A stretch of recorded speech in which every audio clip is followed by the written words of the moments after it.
Hi, welcome back to the basement. I'm Steve Lewis. As I'm recording this, those of us in the northern hemisphere are locked deep in the depths of winter. However, today we are going to talk about spring. When the Carl and the Passion So Tough album was released May 15, 1972, it was notable for having the least involvement from Brian Wilson of any Beach Boy album up to that point. Basically boiled down to writing credits on You Need a Mess of Help to Stand Alone and on Marcella. But that doesn't mean that Brian was completely inactive during this period. He was working on another project with two members of the 60s girl group The Honeys, those two members being his wife Marilyn Rovell and her sister Diane Rovell. The third member of the Honeys, their cousin Ginger, had by this time become very successful doing session work as a vocalist. She had formed a group called Sugar, which apparently didn't go anywhere, but in 1971 she was involved with Sugar. And according to a promo tape that was released at the time, Brian says that at the time they were doing the spring album, Marilyn was working as a singer in Las Vegas. I'm not exactly sure what she was involved in there, but she was off the scene, so it was just the duo of Marilyn and Diane who became the band Spring. Spring was a pretty good name for a band or a group in 1971. In fact, it was a little too good. As it transpired, there was already an English band called Spring. Consequently, outside of the US, the Rovell sisters were billed as American Spring, which you can see reflected in the UK and the German covers of the eventual album. Of course, this wasn't the first time that there had been controversy over similar band names in the US and in Europe. When the American Byrds, with a Y, first went to England in the mid-60s, they were met with resistance by the English band The Byrds with an I, which was an early band of future Face and Rolling Stone Ron Wood. In his biography, Ron Wood now admits that the controversy was basically stirred up by the BIRDS as a publicity stunt to sort of glom onto the fame of the more famous American BYRDS. Later on in the early 80s, the English band The Beat became the English Beat in the US because there was already an American The Beat in the early 80s. The fact that Spring had to bill themselves as American Spring outside the US is pretty well known. But what about this UK band called Spring? What were they like? Well, they were a mellotron-heavy progressive band, what we would now call prog rock, although that term had not been coined at the time. They did one pretty well-received album in 1971, and that seems to have been about it. Our Spring, American Spring, finally released their one and only album in July of 1972 on UA, United Artists Records, co-produced by Brian Wilson and David Sandler. And it is one of my very favorite things that Brian Wilson has been involved in. It was recorded between October 8, 1971 and May of 1972, largely at Brian Wilson's home studio. The players are not listed. I get the sense that some top-notch session musicians were involved here. The playing is phenomenal. The production gives it a very modern, ethereal feeling, as does the cover. This album fits comfortably in with the Jack Riley hippie period Beach Boy albums such as Surf's Up, Carl and the Passions, and Holland, and has some really, really beautiful music on it. Co-producer David Sandler was born in Iowa. As a teenager, he moved to Minnesota. By 1969, he was on the LA music scene, where he met Bruce Johnston, who invited him to some sessions at Brian's home, where he got to meet Marilyn, got to know her a little bit, got to know Brian a little bit. In 1971, he picked up and moved to Los Angeles. Shortly thereafter, he received a call from Brian asking him if he would like to help and co-produce on this new project with Marilyn and Diane as Spring. According to David Sandler, songs for the album were chosen by Marilyn and Diane with some input from Brian. Side 1 kicks off with a beautiful version of the Tennessee Waltz, which was written by Pee Wee King and Red Stewart in 1946, and of course became a huge career-defining signature song for Patti Page when she released her version of it in 1950. The arrangement here makes it very modern. There's synthesizer, there's a wood block that starts it out, giving it a hollow sound, a little reminiscent of Pet Sounds. Then it goes into the chorus where it swells just beautifully. Really nice, very modern sounding take on Tennessee Waltz. Following that, we get Thinkin' About You Baby, which is a song that Brian and Mike had written and Brian had recorded with Sharon Marie back in 1964. The verses are almost identical to what later became Darlin' on the Wild Honey album. Choruses are a little bit different, but it owes an awful lot, well, rather, Darlin' owes an awful lot to Thinkin' About You Baby, because actually that came first. On the promo tape that accompanies this, they mentioned that it was Diane's choice to cover Thinkin' About You Baby, and they do a very nice job with it. That is followed by Mama Said, which had been a #4 hit for the Shirelles in 1964. They've slowed it down a little bit from the original. It's got a much more stripped down feel to it, kind of like what Carole King had done early in 1971 with her version of Will You Love Me Tomorrow on the Tapestry album. That is followed by the song Superstar, written by Bonnie Bramlett and Leon Russell. Originally titled Groupie Superstar, it appeared as the B-side of Delaney and Bonnie's 1970 single, Coming Home. The Carpenters, notably, had had a huge hit with it in the middle of 1971, where they had retitled it simply Superstar, Groupies not really being good fodder for a Carpenters hit. The Carpenters version went to #2 on the chart, and it's kind of surprising to me that Spring would have chosen to re-record something that was so well known so shortly after it had been a hit, and also had been a hit for a very unhip group even at the time, like the Carpenters. Apparently they loved the song. Their arrangement certainly owes much more to the Carpenters version than it does to the Delaney and Bonnie version, which is very much more gospel influenced and really sounds quite different from what the Carpenters did with it as Superstar. Next up, and closing out side 2, are 2 of the album highlights. First up is Awake, a very beautiful song credited to Floyd Tucker. I looked online to see if I could figure out who Floyd Tucker is, and the only thing I was able to find were chat boards asking the same question: who is Floyd Tucker? The only additional information I came up with is some places list a middle initial N for Floyd Tucker, whoever he may be. One of the chat boards, somebody had apparently asked David Sandler who Floyd Tucker was. He said he had no idea and that they would have to ask Brian Wilson. With the first letter of the name and the last 5 letters of the name, I wonder if maybe it's some kind of a rude pseudonym that I'm not quite understanding. Also with the middle initial N might make it into some kind of a nasty little phrase, but I'm not sure. Brian recorded some demos of it early in October of '71, along with a David Sandler song that Spring and Brian helped out on called Silly Walls. Apparently nothing ever happened with Silly Walls apart from this demo that they did. It does sound like it could have been something that Brian might have written, but why he uses a pseudonym would be beyond me. Next up, and closing out side 1, is one of my all-time favorite Brian Wilson related works, Sweet Mountain.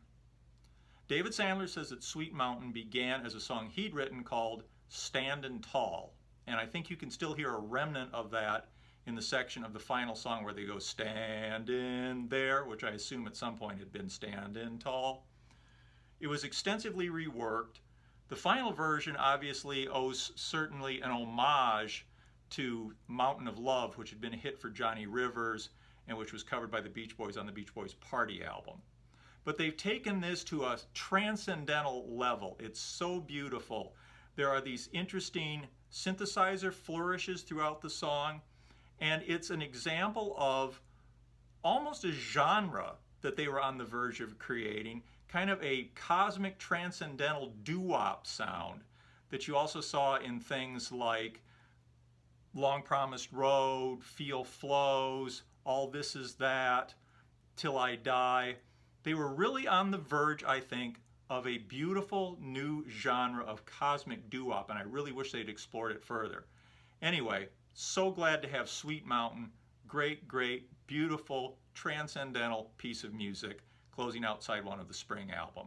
Side 2 kicks off by returning us for the 3rd time so far on this album to the early 60s for a cover version of Tommy Roe's Everybody, which was a #3 hit for him in 1963.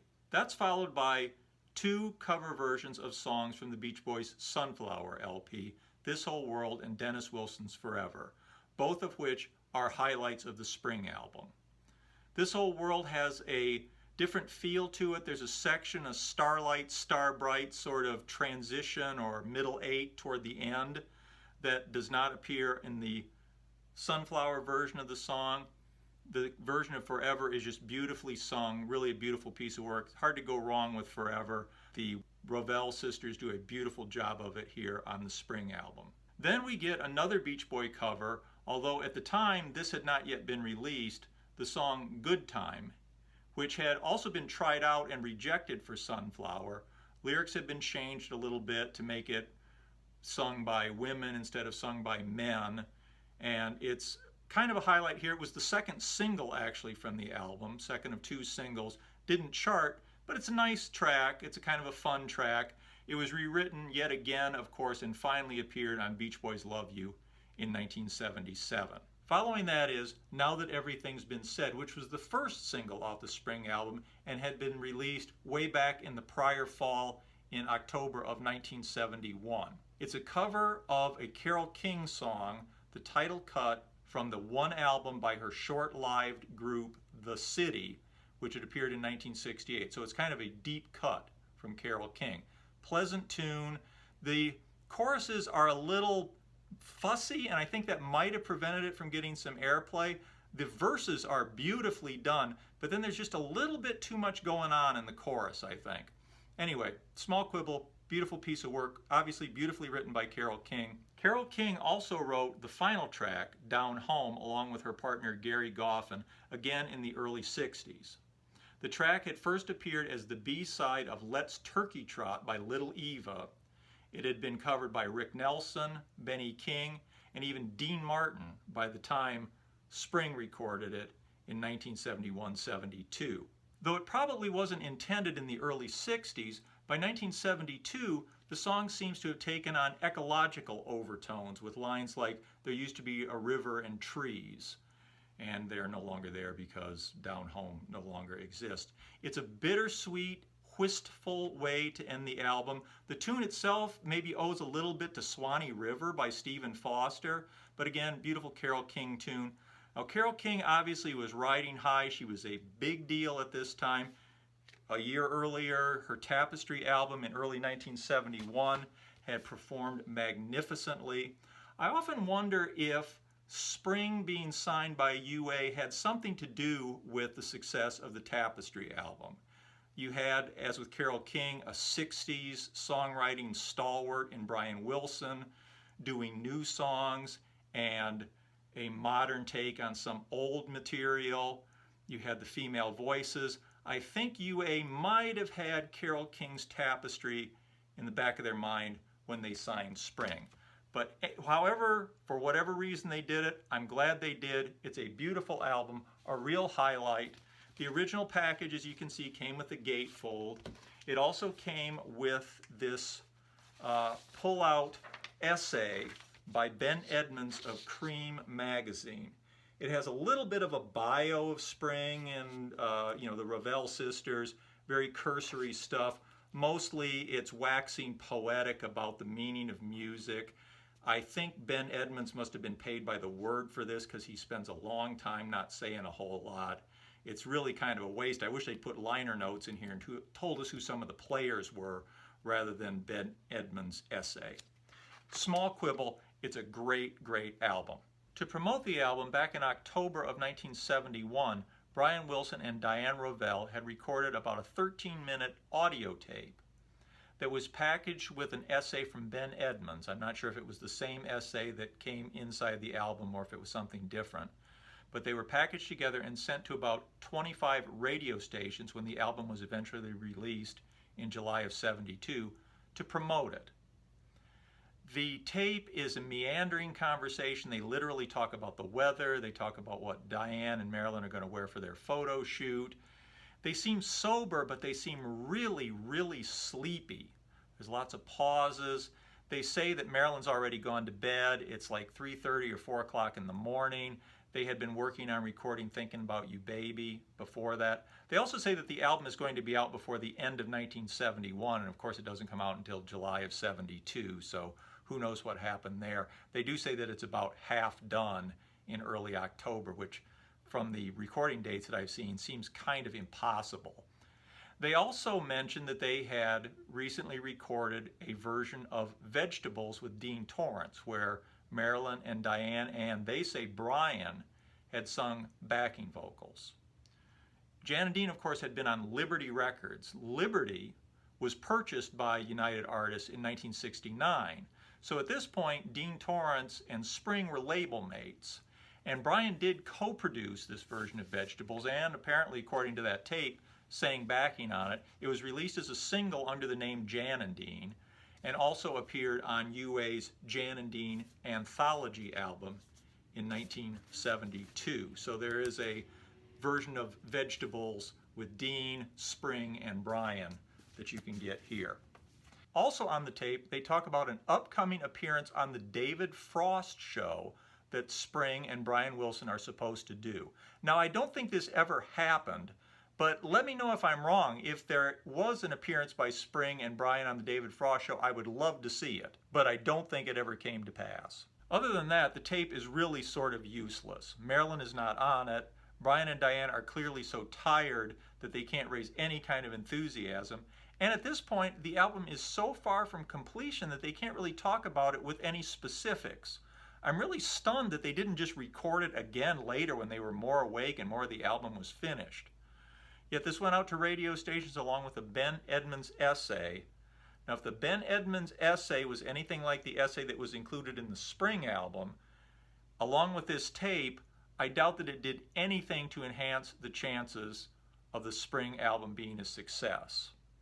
And largely it failed in the US. It did a little bit better in Europe, and I understand that there was actually a short European tour by Spring, which I would love to know more about if anybody has heard about that, or if anybody saw it, I would love to know more about that supposed European tour of Spring.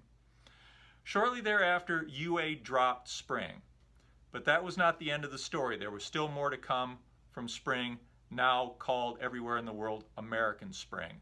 I had intended to talk about that in this episode, but I can see, once again, we're going to run really long, so I'll save it for next time. Much more to come. Please let me know, does anybody know who Floyd Tucker was? Did Spring and Brian Wilson actually appear on the David Frost show? And does anybody know about Spring touring Europe? It would have been, I guess, in '72. Did I miss anything else? Are there any other little tidbits that I should know about? Thanks very much for watching. I'd love to hear your comments. We'll see you next time. Bye.